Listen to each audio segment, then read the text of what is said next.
Smart meter ও বিদ্যুৎ মাশুল বৃদ্ধির প্রতিবাদে ধর্মনগরে কংগ্রেসের অবস্থান। বিদ্যুৎ বেসরকারীকরণ বিল প্রত্যাহার, স্মার্ট মিটার বাতিল, রাজ্য বিদ্যুৎ নিগমের কথিত সীমাহীন দুর্নীতি রোধ এবং স্বাভাবিক বিদ্যুৎ মাশুল ও বিভিন্ন চার্জ বৃদ্ধির প্রতিবাদে আজ শনিবার ধর্মনগর জেলা কংগ্রেস ভবনে গণ প্রতিরোধ অবস্থান কর্মসূচির আয়োজন করেন ধর্মনগর জেলা কংগ্রেস।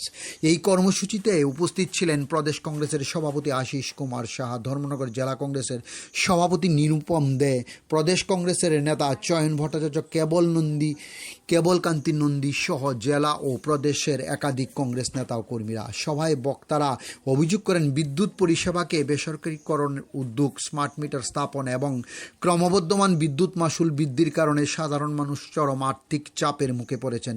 পাশাপাশি রাজ্য বিদ্যুৎ নিগমের দুর্নীতির অভিযোগ তুলে তারা নিরপেক্ষ তদন্তের দাবি জানানো হয়েছেন। এই দিনের বক্তব্য রাখতে গিয়ে প্রদেশ কংগ্রেসের সভাপতি আশিস কুমার সাহা রাজ্য বিদ্যুৎ দপ্তরের নীতির তীব্র সমালোচনা করেন। তিনি বিদ্যুৎ মন্ত্রীর পদত্যাগ দাবি জানিয়ে বলেন, বিদ্যুৎ পরিষেবা ও বিল সংক্রান্ত বিভিন্ন সমস্যার কারণে সাধারণ মানুষের মধ্যে ক্ষোভ বাড়ছে এবং সরকারকে অবিলম্বে জনস্বার্থে প্রয়োজনীয় পদক্ষেপ গ্রহণ করতে হবে। কর্মসূচির শেষে কংগ্রেসের নেতৃত্বরা জানান, তাদের দাবিগুলি দ্রুত বাস্তবায়ন না হলে আগামী দিনে আরও বৃহত্তর গণ আন্দোলনের পথে হাঁটবে দল। ডিউরি রিপোর্ট, খোয়াই টাইমস বাংলা।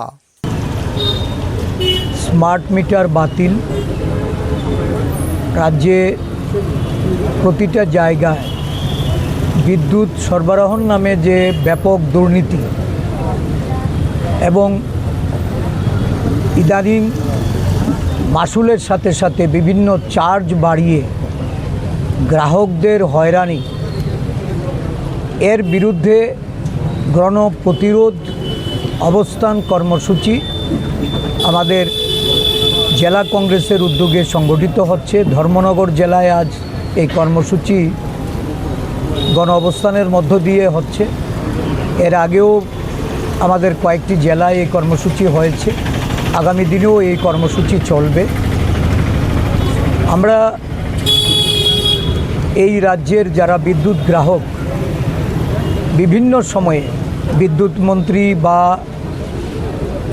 বিদ্যুৎ নিগম দ্বারা আশ্বস্ত হলেও বিদ্যুৎ সরবরাহের ক্ষেত্রে যেমন বড় ধরনের ব্যাঘাত তৈরি হয়েছে, ব্যাহত হচ্ছে পরিষেবা প্রদানে, ঠিক তেমনিভাবে অধিক